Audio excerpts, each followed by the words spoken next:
You just mentioned living lab. Actually, it was the first time that I heard like living lab, and it's a beautiful expression. Sometimes the communities, they don't realize the opportunities that they already have in their own land and in their own territory. What is the before and after picture like in the Galapagos? Thinking in terms of a smart city is not only incorporating technology, it's also about sustainable and resilient territories adapted to climate change, but also to the conflicts. Hello and welcome to another episode of Talk Latin America. I am Diego Laje, CGTN anchor, and I'm Michelle Marino. I am the Latin America editor here in Washington, D.C. And this time we talk to Analia Pastran, founder and CEO of Smartly. Analia is a powerhouse in smart, inclusive city building with a global career, helping governments tackle climate, transport, and innovation challenges. She's the founder of Smartly, as I said, and a voice for change at the United Nations. From Argentina to New York, she's shaping how cities grow greener, fairer, and future ready.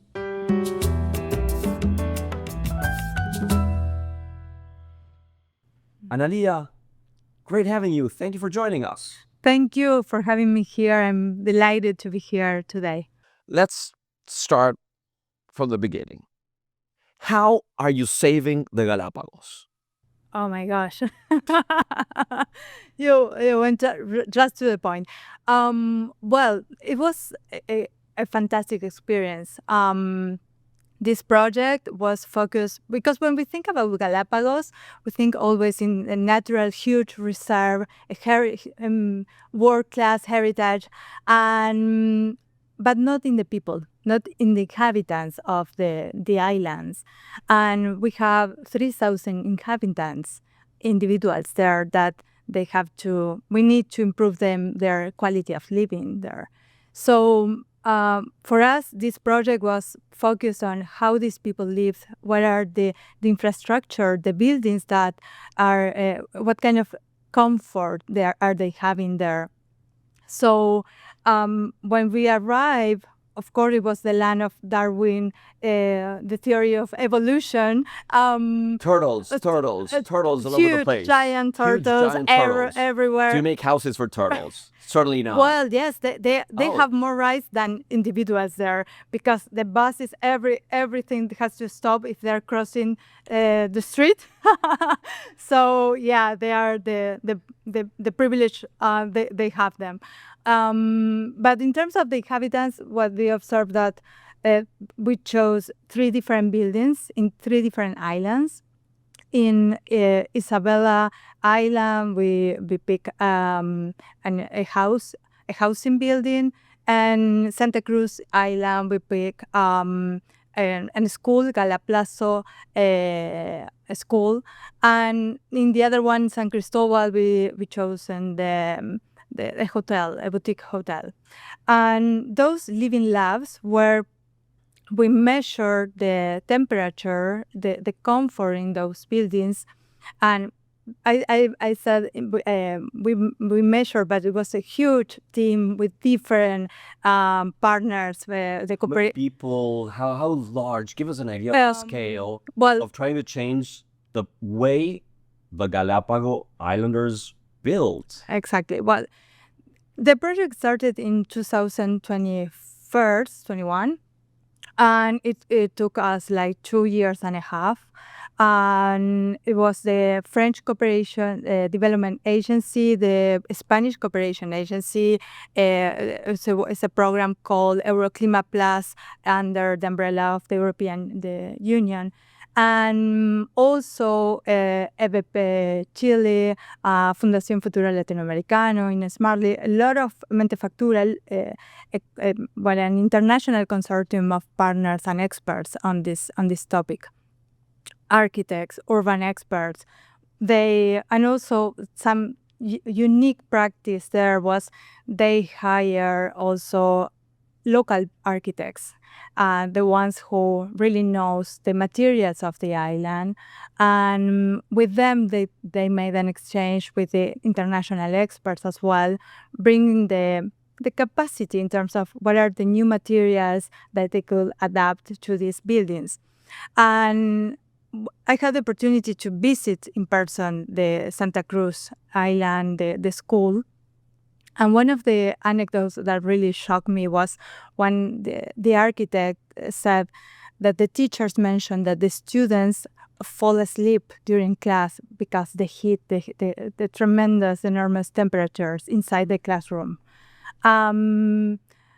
So they measured that, and also they made the transformations of the building. They put it cross ventilation, solar panels, more trees nearby the windows, and Wood too. more wood, exactly, bamboo, Of the school. exactly, yeah, And it was pretty beautiful, actually. yeah. Because it's not just functional.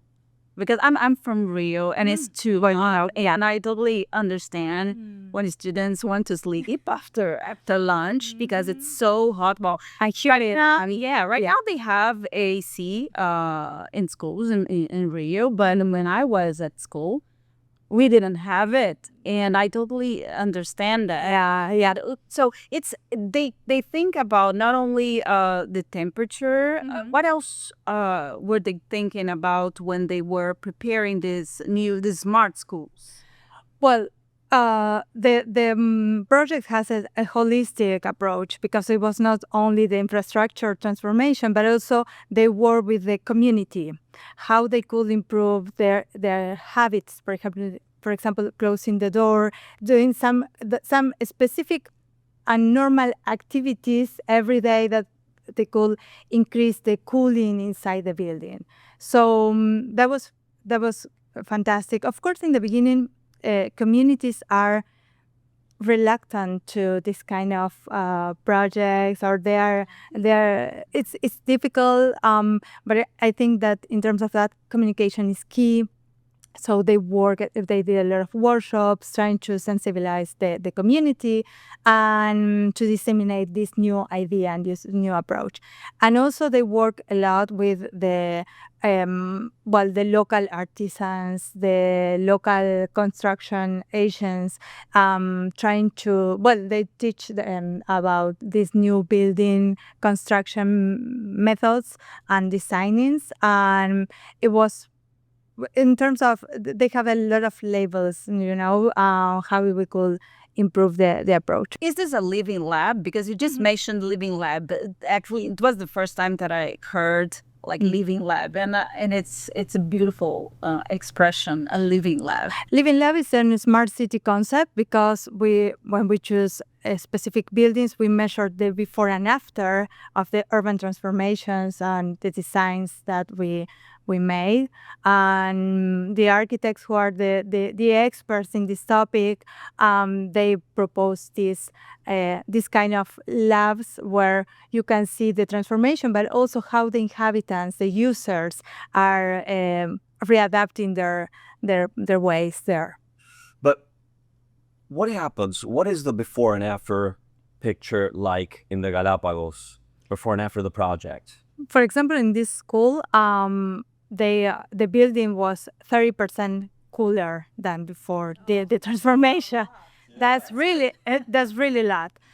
So the students, they really wanted to be in that building so they fight to each other. I want to be in that classroom because it's really comfortable, And I think showing them that some little transformations using more bamboo, and they use also volcanic stones, some materials that they already have in the island. And I think that that's also important because they were used to import all the materials from the mainland, and that's a lot of pollution because you have to, in terms of logistics, carrying those materials to the island.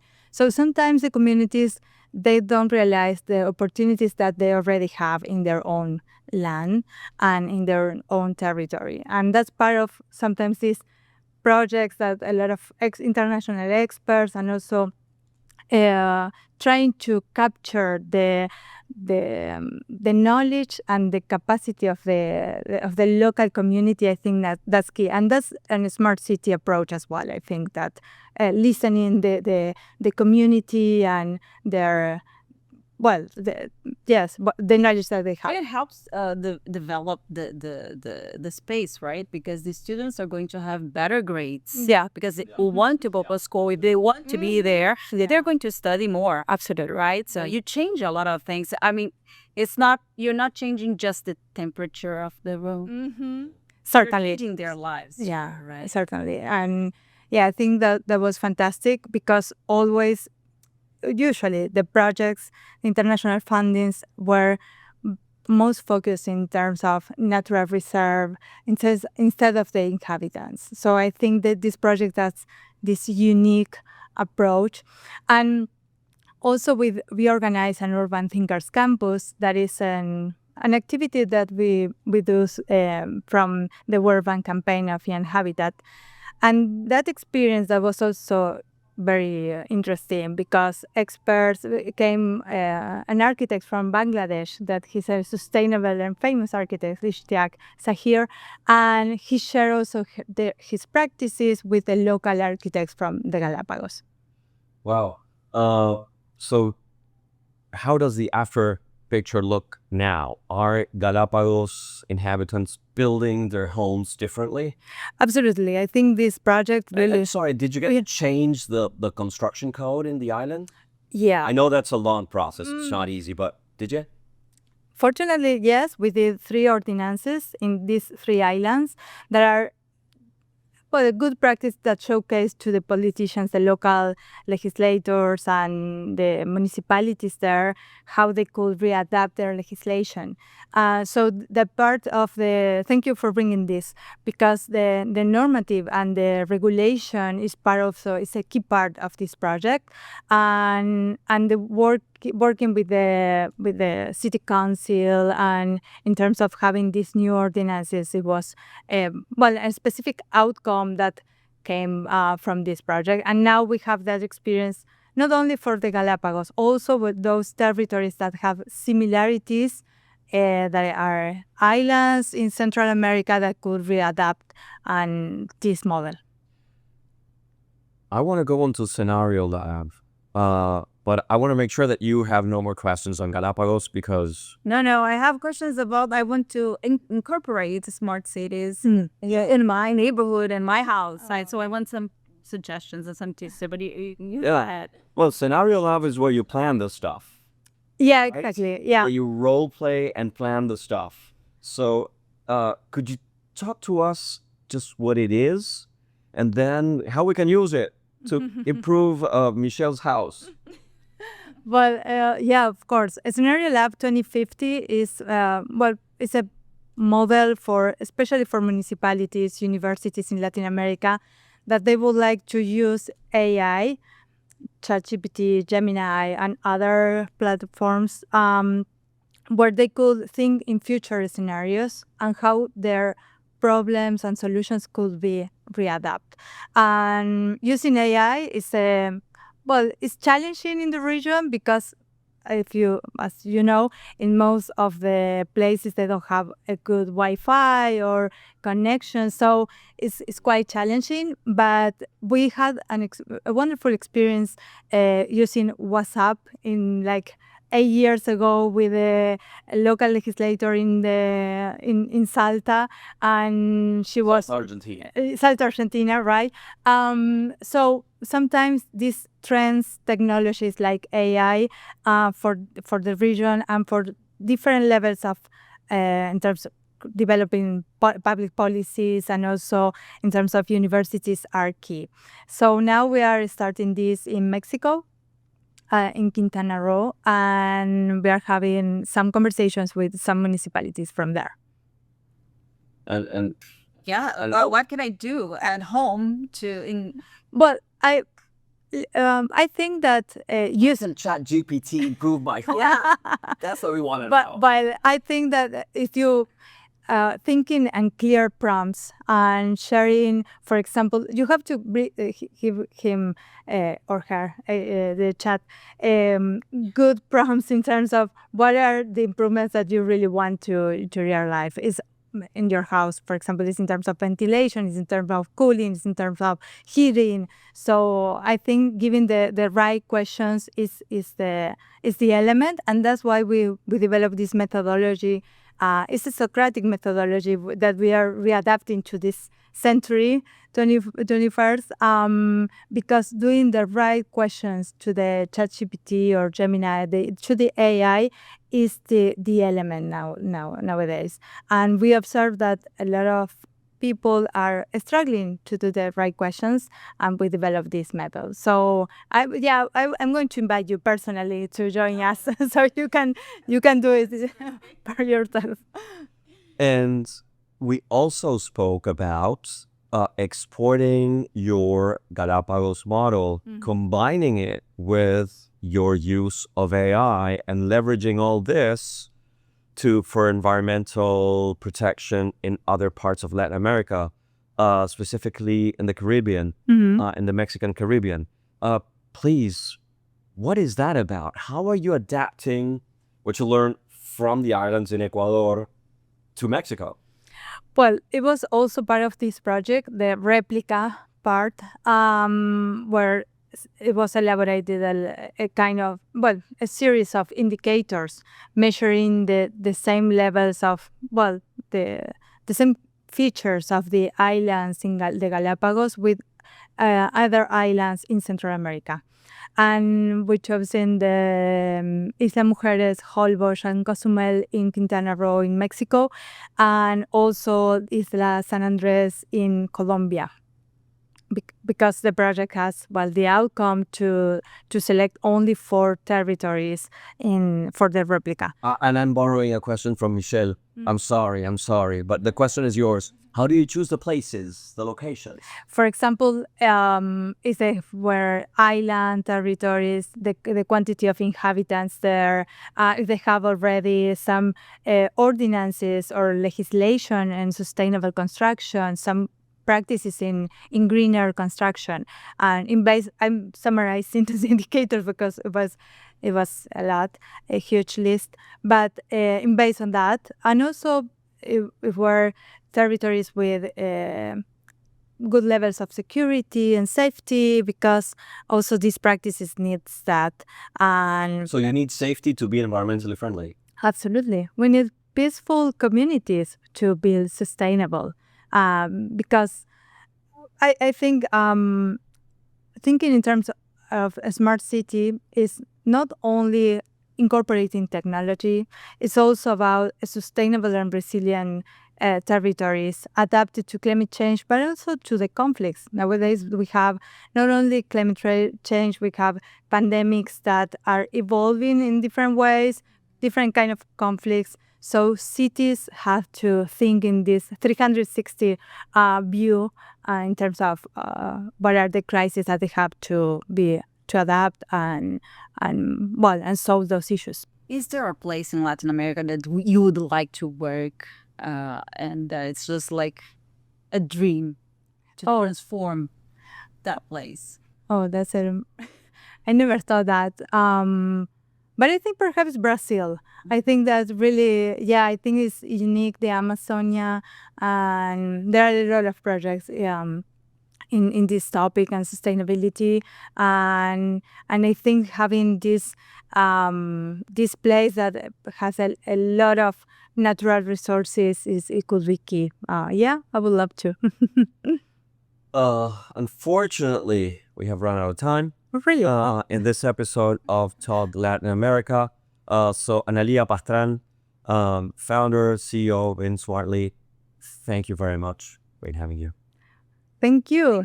Thank you for this experience, and I'm delighted to share this and also something that sometimes when we think on smart cities, we think in these huge countries with a lot of resources, and the region is showing that local capacity and willingness to improve their quality of life.